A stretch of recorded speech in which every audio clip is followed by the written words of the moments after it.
Most welcome. हम कर रहे हैं फाइनेंशियल अकाउंटिंग। लास्ट लेक्चर के अंदर मैंने आपको बताया था कि फाइनेंशियल अकाउंटिंग के अंदर दो तरह का फाइनेंशियल अकाउंटिंग करना होता है, एक basic level of financial accounting and एक advance level of financial accounting. Basic level of financial accounting उन स्टूडेंट्स को करना होता है जो नॉन कॉमर्स स्टूडेंट्स होते हैं, यानी कि जिनका आर्ट्स या साइंस स्ट्रीम रहा होता है और अभी वो बीकॉम कर रहे हैं, तो उन्हें बेसिक लेवल ऑफ अकाउंटिंग करना पड़ेगा, उसके बाद ही वो एडवांस लेवल कर पाएंगे। या फिर वे स्टूडेंट्स जो कॉमर्स हैं बट उनका बेसिक लेवल अच्छा नहीं है, तो पहले बेसिक लेवल अच्छा कर लीजिए, फिर आप एडवांस लेवल कर पाएंगे। तो आज के इस लेक्चर के अंदर हम बेसिक लेवल स्टार्ट कर रहे हैं। इसके अंदर टोटल 5 चैप्टर्स होंगे। फर्स्ट चैप्टर होगा introduction to accounting, second number होगा जनरल एंट्री बनाना, थर्ड नंबर होगा लेजर, फोर्थ होगा trial balance and fifth number होगा फाइनल अकाउंट, जिसमें ट्रेडिंग पीएनएल बैलेंस शीट बनाना हम सीखेंगे। तो 5 चैप्टर के अंदर बेसिक लेवल आपका कंप्लीट हो जाएगा, उसके बाद हम एडवांस लेवल की ओर बढ़ेंगे। अब बेसिक लेवल में सबसे फर्स्ट चैप्टर जो मैंने आपको बोला वो है इंट्रोडक्शन टू अकाउंटिंग। तो आज के इस लेक्चर के अंदर हम चैप्टर नंबर फर्स्ट स्टार्ट कर रहे हैं, इंट्रोडक्शन टू अकाउंटिंग। बट इस चैप्टर को स्टार्ट करने से पहले कुछ चीजें हैं जिसको मैं बताता हूं। हमारे सब्जेक्ट का नाम है फाइनेंशियल अकाउंटिंग, सॉरी, ठीक है, फाइनेंशियल अकाउंटिंग। अब यहां पर सबसे पहले समझते हैं ये अकाउंटिंग क्या है, फिर हम फाइनेंशियल पे आ जाएंगे। ओके, ठीक है। तो एक यहां पर मैं सर्किल बनाता हूं और मैं इस सर्किल को नाम देता हूं अकाउंटेंसी, और मैं बोलता हूं ये एक सब्जेक्ट है जिसका नाम क्या है, अकाउंटेंसी। सब्जेक्ट मीन जैसे आपका मैथ्स होता है ना, सोशल साइंस होता है, हिंदी होता है, ऐसे कैसे एक सब्जेक्ट है जिसका नाम क्या दे दिया, अकाउंटेंसी, उस सब्जेक्ट का नाम है। ठीक है। अब इस सब्जेक्ट के अंदर होता क्या है, इसके अंदर एक काम होता है, वर्क होता है, और उस वर्क को हम बोलते हैं accounting. So what is accounting? Accounting एक कार्य है, एक वर्क है, और इस कार्य को करने वाला जो व्यक्ति होता है उसको बोलते हैं अकाउंटेंट। जो हमारा सीए होता है, चार्टर्ड अकाउंटेंट होता है, या बीकॉम पास स्टूडेंट भी अकाउंटिंग कर सकता है, तो उसको भी हम अकाउंटेंट बोल सकते हैं। ठीक है। तो ये एक इंसान है जो ये काम करता है अकाउंटिंग का, तो उसको अकाउंटेंट बोलते हैं। ये काम उसको करना है, और कहाँ करना होता है, अकाउंटेंसी नाम के सब्जेक्ट के अंदर करना होता है। ये जो अकाउंटिंग है ये की जाती है बुक्स ऑफ अकाउंट्स के अंदर, और वो हम बनाना सीखेंगे धीरे धीरे।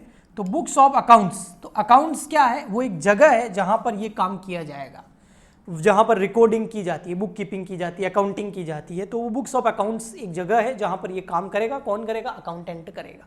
आया समझ में? और ये हो गया आपका अकाउंटेंसी। सो अकाउंटिंग क्या है? अकाउंटिंग एक काम है जिसको हमको करना है, अकाउंटेंट उसको करेगा। ठीक है, समझ में आ गया? अब तो अकाउंटिंग कर रहे हैं, लेकिन कौन सी? फाइनेंशियल अकाउंटिंग कर रहे हैं, मतलब वित्तीय लेखांकन। हिंदी में क्या बोलते हैं? वित्तीय। अब फाइनेंशियल वर्ड जो है फाइनेंस से बना हुआ है, फाइनेंस। ठीक है, फाइनेंस का मतलब समझ गए ना आप? ओके जी। ऐसी सारी चीजें जिसको मॉनेटरी टर्म में हम मेजर कर सकते हैं, माप सकते हैं। चलिए हम अकाउंटिंग का मीनिंग समझते हैं। सो 1941 के अंदर एक इंस्टीट्यूट ने डेफिनेशन दिया अकाउंटिंग का। इस इंस्टीट्यूट का नाम है AICPA।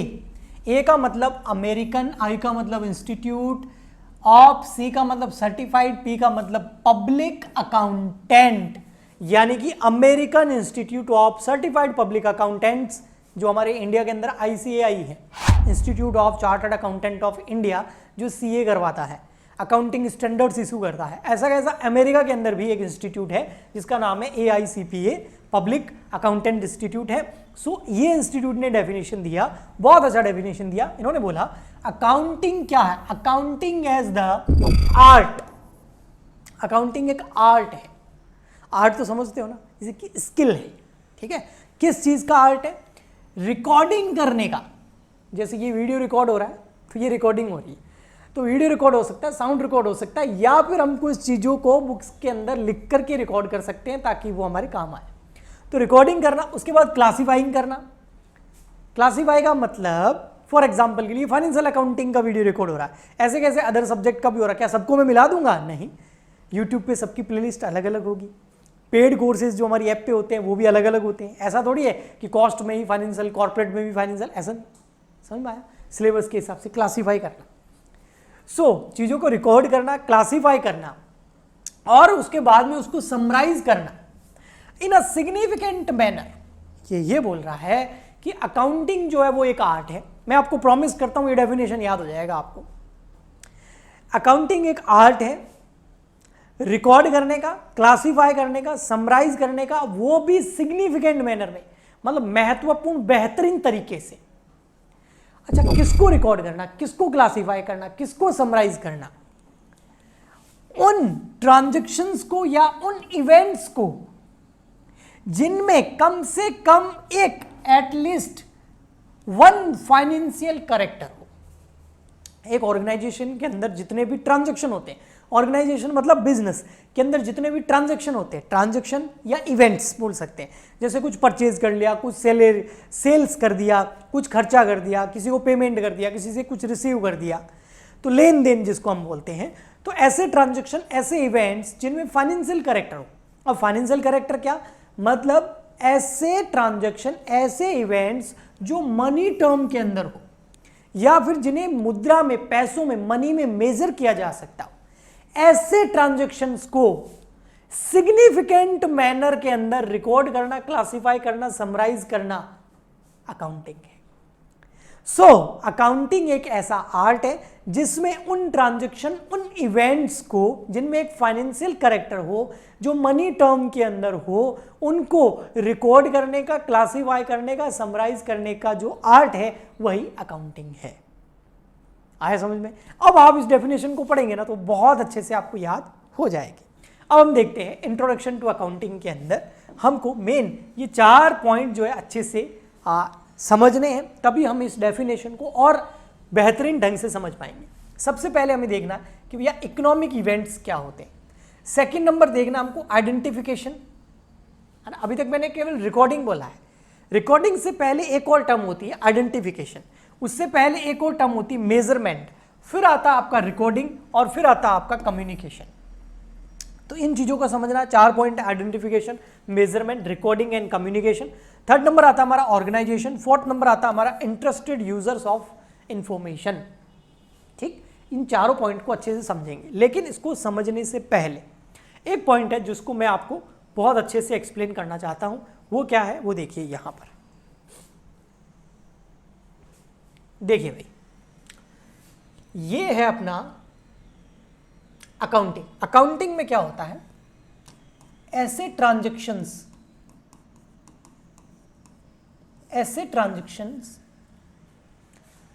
या इवेंट्स, ऐसे ट्रांजैक्शंस या इवेंट्स को आइडेंटिफाई करना, इसलिए बोला था आइडेंटिफिकेशन। ऐसे इवेंट्स या ऐसे ट्रांजैक्शन को आइडेंटिफिकेशन करना, उनको आइडेंटिफाई करना मतलब उनको पहचानना। कौन से ट्रांजैक्शन को पहचानना? जिनका मेजरमेंट हो सकता। किसमें मेजरमेंट हो सकता? मनी टर्म में, जिनको पैसों में मापा जा सकता। ऐसे ट्रांजैक्शन, इवेंट्स जो बिजनेस के अंदर होते हैं उसको पहचानना, आइडेंटिफाई करना, जिनका मेजरमेंट हो सकता है मनी के अंदर, पैसों के अंदर। यानी कि जिनको ऐसे ट्रांजैक्शन जिनको पैसों में माप सकते हैं, हाँ, है ना, उनको क्या करना? आप आइडेंटिफाई करना, पहचानना। और मनी टर्म में मेजरमेंट करने के बाद में उन ट्रांजैक्शन को क्या करना? रिकॉर्ड करना, उनकी रिकॉर्डिंग करना। रिकॉर्ड करने के बाद में क्या करना? उनका क्लासिफिकेशन करना। रिकॉर्डिंग करने के बाद क्या करना? क्लासिफिकेशन करना। रिकॉर्ड्स कहां करेंगे? बुक्स ऑफ अकाउंट्स के अंदर। उनको लिखना, उन ट्रांजैक्शन को नोट करना ताकि वो याद रहे, काम आ सके हमारे। फिर क्लासीफाई करना, भाई ये परचेज के हैं, ये सेल के हैं, ये एसेट्स है, ये लायबिलिटी है, ये एक्सपेंस है, ये इनकम है। तो इस तरीके से उनको, ये इस डिपार्टमेंट का, ये इस डिपार्टमेंट का, तो इस तरीके से उनको क्लासीफाई कर देना। क्लासिफिकेशन करने के बाद में उनकी समराइज करना, उनकी समरी बनाना। समरी बनाने का मतलब होता है फाइनल अकाउंट बनाना। और उसके बाद में जो उसके इंटरेस्टेड यूजर्स हैं उन तक कम्युनिकेट करना। तो लास्ट आता हमारा कम्युनिकेशन। तो फर्स्ट वो ट्रांजैक्शन, वो इवेंट्स आइडेंटिफाई करो जिनको मनी में मेजर किया जा सकता हो, जिसको पैसों में मापा जा सकता हो। आइडेंटिफाई करने के बाद उनको रिकॉर्ड करो, फिर उनका क्लासिफिकेशन करो, ठीक है, फिर उनकी समरी बनाओ, फिर उसको कम्युनिकेट करो, किनको, इंटरेस्टेड यूजर को। भाई ये इतनी मेहनत कर रहे हैं, ये किसी ना किसी बंदे के काम आएगी ना, है ना। हाँ, किन के काम आएगी आगे पढ़ेंगे। देखो, ट्रांजैक्शन को आइडेंटिफाई करना और मेजरमेंट करना, यहां तक जो प्रोसेस होता है उसको हम बुक कीपिंग बोलते हैं। फिर यहां से हमारे आगे अकाउंटिंग स्टार्ट हो जाती है। रिकॉर्डिंग जो हम करते हैं ना, इसको बोलते हैं जर्नल। बस यहीं से हमको जर्नल एंट्रीज बनानी होती है। क्लासिफिकेशन के अंदर हम लेजर बनाते हैं, और समरी के अंदर हम trial balance and final account, जो हम चैप्टर आगे करेंगे। फाइनल अकाउंट, फाइनल अकाउंट के अंदर आपके क्या क्या आ जाएंगे, फाइनल अकाउंट के अंदर आ जाएंगे आपका trading account, PNL account and balance sheet.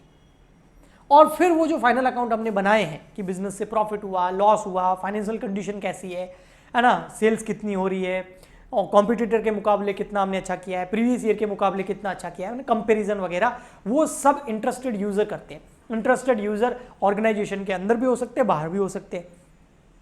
Organisation के अंदर की बात करूं तो उसके अंदर आपके इंटरेस्टेड यूजर आ जाते हैं, जैसे कि मैनेजर हो गए, कंपनी के ओनर हो गए व्यापार के, है ना, और एम्प्लॉय हो गए, है ना।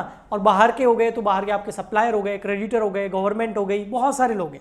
वो सब इन फाइनेंशियल जो इन्फॉर्मेशन है जो हमने यहाँ पूरी बनाई है, समराइज किया है फाइनल अकाउंट को, उसको पढ़ करके हमारे बिजनेस से रिलेटेड बहुत सारे डिसीजन लेते हैं।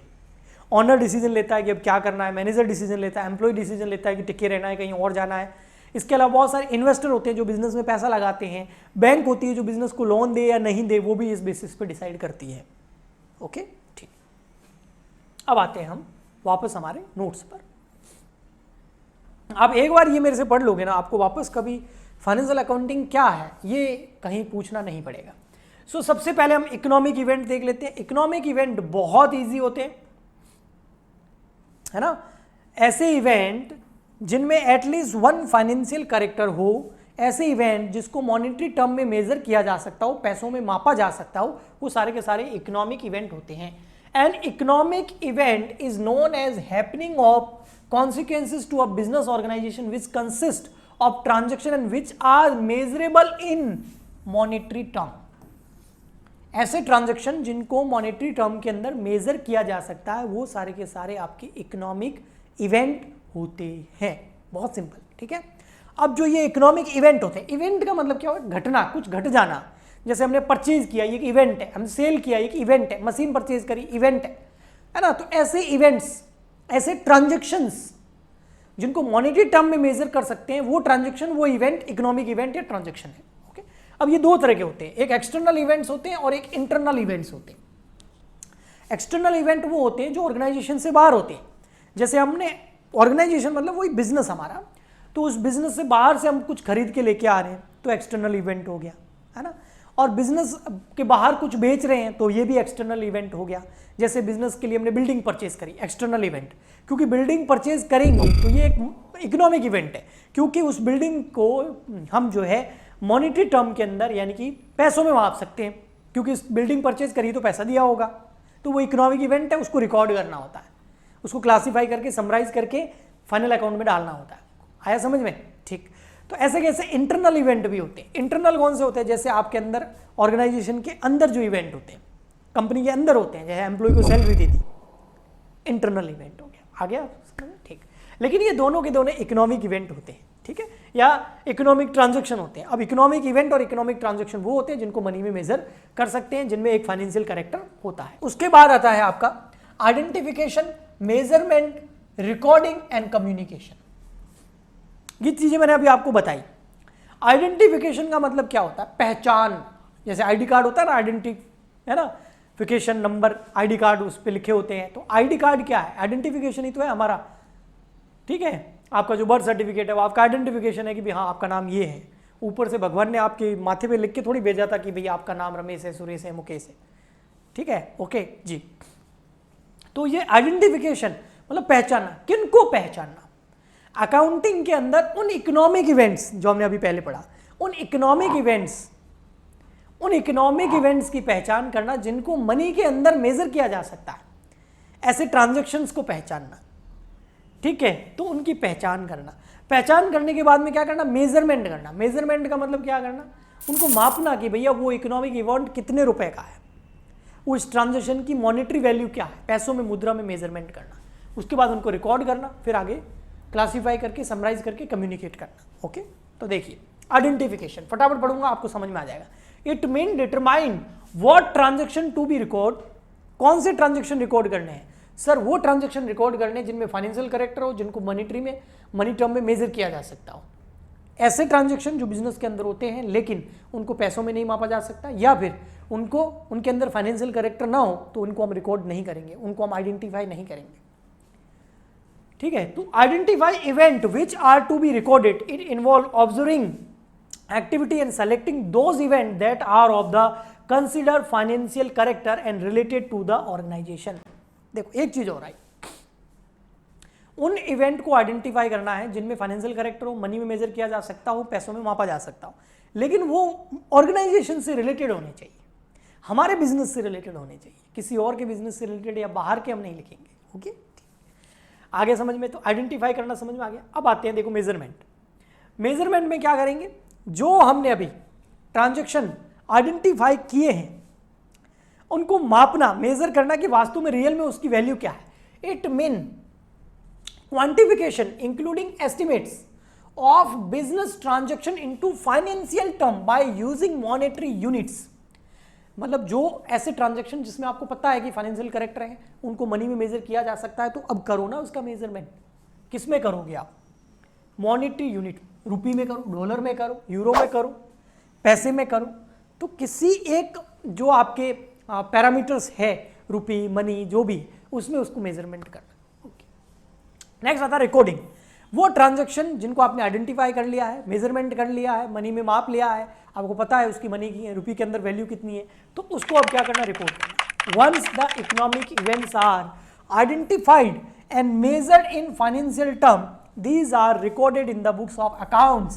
कहाँ रिकॉर्ड करेंगे, बुक्स ऑफ अकाउंट्स। सबसे पहले बताया था मैंने आज। ऐसे इकोनॉमी, ऐसे ट्रांजैक्शन, ऐसे इवेंट जिसमें फाइनेंशियल करेक्टर हो, मॉनेटरी टर्म हो, ऑर्गेनाइजेशन से रिलेटेड हो, जिनको आइडेंटिफाई कर लिया, मेजरमेंट कर लिया, उनको रिकॉर्ड किया जाएगा कहाँ, बुक्स ऑफ अकाउंट्स के अंदर। कौन करेगा, अकाउंटेंट करेगा। Okay, in monetary term and in chronological order. ऐसे ही नहीं, ऐसे ही धड़ाधड़ ऐसे नहीं लिखना है, एक क्रोनोलॉजिकल ऑर्डर के अंदर लिखना है, सिग्निफिकेंट मैनर के अंदर रिकॉर्ड करना है, महत्वपूर्ण ढंग के अंदर रिकॉर्ड करना है।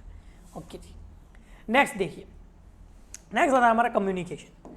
अब क्या करना, जो आपने इकोनॉमिक इवेंट को आइडेंटिफाई किया, मेजर कर दिया, रिकॉर्ड कर दिया, अब क्या करेंगे, अब इन इंफॉर्मेशन को कम्युनिकेट करना है। कहां पर कम्युनिकेट करना है, जो हमारे यूजर्स है, उस इंफॉर्मेशन के जो यूजर है उनको कम्युनिकेट करना, उनको देना, ताकि वो उस इंफॉर्मेशन का यूज करके कुछ डिसीजन ले सके। थर्ड नंबर आता है हमारा ऑर्गेनाइजेशन। फर्स्ट हमने समझ लिया, सेकंड समझ लिया, थर्ड आता है ऑर्गेनाइजेशन। ऑर्गेनाइजेशन क्या है, ऑर्गेनाइजेशन एक तरह का बिजनेस होता है। ये आपका ऑर्गेनाइजेशन जो है ये फॉर प्रॉफिट और नॉन फॉर प्रॉफिट भी हो सकता है। यानी कि ऑर्गेनाइजेशन जो होता है, बिजनेस जो होता है ना, उसका तो उद्देश्य प्रॉफिट कमाना होता है, सर्विस देना होता है, बट ऑर्गेनाइजेशन का उद्देश्य हो सकता है प्रॉफिट कमाना हो ना हो। तो दो तरह के ऑर्गेनाइजेशन हो सकते हैं, फॉर प्रॉफिट मेकिंग और नॉन फॉर प्रॉफिट मेकिंग। ठीक है, ये लिखा हुआ है। डिपेंडिंग अपॉन द साइज और activity and level of business operation, it can be sole proprietorship, यानी कि सोल प्रोप्राइटरशिप हो सकती है। सोल प्रोप्राइटरशिप का मतलब होता है आपके आसपास जो दुकानें देखते हो ना, इसमें एक ही ओनर होता है, छोटी मोटी दुकानें होती हैं, हाँ, वो सोल प्रोप्राइटरशिप है। तो वो बिजनेस हो सकता है, या फिर आपका पार्टनरशिप फर्म हो सकता है। ये सोल प्रोप्राइटरशिप थोड़ा बड़ा होता है, इसमें एक से ज़्यादा ऑनर्स होते हैं, कम से कम 2 और ज़्यादा से ज़्यादा। अगर 12th के स्टूडेंट तो बता देना, ठीक है। पार्टनरशिप फर्म हो गई, कोऑपरेटिव सोसाइटी हो गई, कमेंट में बता देना, कंपनी हो गई, है ना, लोकल अथॉरिटी हो गई, म्युनिसिपल कॉरपोरेशन हो गए। ऐसे बहुत सारे जो आर्टिफिशियल पर्सन होता है, वो सारे के सारे बिजनेस होते हैं, ऑर्गेनाइजेशन होते हैं, और ये नॉन फॉर प्रॉफिट और प्रॉफिट दोनों हो सकते हैं। फोर्थ पॉइंट है interested user of information. Interested users of information से क्या मतलब है, देखो अकाउंटिंग में कितनी मेहनत लगती है। सबसे पहले उन ट्रांजैक्शन को, इन इवेंट्स को आइडेंटिफाई करना जिनमें एक फाइनेंशियल कैरेक्टर हो, जिनमें मनी में मेजरमेंट किया जा सकता हो, जिन ट्रांजैक्शंस को, उसके बाद में उनको मनी के अंदर मेजर करना, पैसों में, मुद्रा में, रुपये में, जिसमें भी जो भी करेंसी उसके अंदर मेजरमेंट करना, उनको मापना, उसके बाद उनको रिकॉर्ड करना, उसके बाद उनका क्लासिफिकेशन करना, फिर समराइज करना, रिपोर्ट बनाना और फिर उसको कम्युनिकेट करना इंटरेस्टेड यूजर तक, ताकि वे इंटरेस्टेड यूजर्स इस फाइनेंशियल रिपोर्ट को पढ़ करके, इस फाइनेंशियल इंफॉर्मेशन को पढ़ करके कुछ डिसीजन ले सके। जैसे बैंक डिसीजन लेता है कि इस कंपनी को, इस ऑर्गेनाइजेशन को लोन देना है कि नहीं देना है, क्योंकि उसको पता है कि इसका बिजनेस कैसा चल रहा है। ओनर डिसीजन लेता है कि भाई पिछले साल से इस बार कैसा रहा सेल्स, कैसा रहा प्रॉफिट, और उस हिसाब से आगे की स्ट्रेटजी प्लानिंग बनाता है। बहुत सारे इन्वेस्टर डिसीजन लेते हैं कि इस बिजनेस में इन्वेस्ट करे कि नहीं करे। एम्प्लॉय डिसीजन लेते हैं कि इसमें टिके या कहीं और जाए। तो ये सब चीजें, ठीक है। तो दो तरह के यूजर्स होते हैं, इंटरनल यूजर और एक्सटर्नल यूजर, जो इस अकाउंटिंग इंफॉर्मेशन को यूज करते हैं। इंटरनल यूजर के अंदर चीफ एग्जीक्यूटिव, फाइनेंशियल ऑफिसर जैसे सीईओ, सीएफओ है ना, कंपनी का सीईओ वगैरह, vice president, business unit manager, plant manager, store manager, line supervisor, ये सब के सब इंटरनल यूजर होते हैं। और एम्प्लॉइज आगे। इन एक्सटर्नल यूजर्स के अंदर आपके इन्वेस्टर आगे जैसे शेयर होल्डर, क्रेडिटर्स आगे जैसे कि बैंक्स, फाइनेंशियल इंस्टीट्यूशंस जो किसी भी ऑर्गेनाइजेशन को फाइनेंस करते हैं, यानी कि उसको लोन देते हैं, पैसा देते हैं, डिवेंचर होल्डर आगे, टैक्स अथॉरिटीज आ गई, रेगुलेटरी अथॉरिटीज आ गई जैसे कि इनकम टैक्स डिपार्टमेंट हो गया, जीएसटी डिपार्टमेंट हो गया, ओके। इसके अलावा रजिस्ट्रार ऑफ कंपनी आरओसी हो गया, security exchange board of India SEBI हो गया, है ना, labour union, trade association, customers etcetera. ये सब इन इंफॉर्मेशन को देख करके, फाइनेंशियल इंफॉर्मेशन रिपोर्ट को पढ़ करके बहुत सारे डिसीजन लेते हैं हमारे ऑर्गेनाइजेशन से रिलेटेड। सो ये हो गया अकाउंटिंग। आई होप आपको अच्छे से समझ में आ गया होगा। ये अकाउंटिंग के लेक्चर्स आते रहेंगे यूट्यूब पर, बट अगर आप चाहते नहीं सर हमें तो आपसे लाइव पढ़ना है, तो फिर आप हमारी ऐप डाउनलोड कर सकते हैं, और ऐप डाउनलोड करने के बाद में फाइनेंशियल अकाउंटिंग का न्यू बैच स्टार्ट हो गया है, उसको ज्वाइन कर सकते हैं। लेकिन यूट्यूब पे फ्री है, एप्लीकेशन पे फ्री नहीं है, वहां पर फी लगेगी। अभी जो है वहां पर डिस्काउंट चल रहा है क्योंकि न्यू बैच स्टार्ट हुआ है। सो अगर आप ये कूपन कोड अप्लाई करेंगे CW500, CW आपको कैपिटल लेटर में लिखना है और 500 तो है ही, तो ये आप लिखेंगे तो आपका 500 रुपये जो है वो डिस्काउंट मिल जाएगा, 500 रुपीज़ ऑफ हो जाएगा, और आप मेरे से लाइव पढ़ पाएंगे और आपको नोट्स भी मिलेंगे। बट अगर आपको यूट्यूब पे पढ़ना है तो आप फ्री में पढ़ सकते हैं, लेक्चर्स आते रहेंगे आप। और हमारे इस चैनल को सब्सक्राइब कर लीजिए, वीडियो को लाइक कर दीजिए, शेयर कर दीजिए, कमेंट कर दीजिए। हम मिलते हैं नेक्स्ट लेक्चर में। आज के लिए इतना ही, तब तक के लिए goodbye and thank you.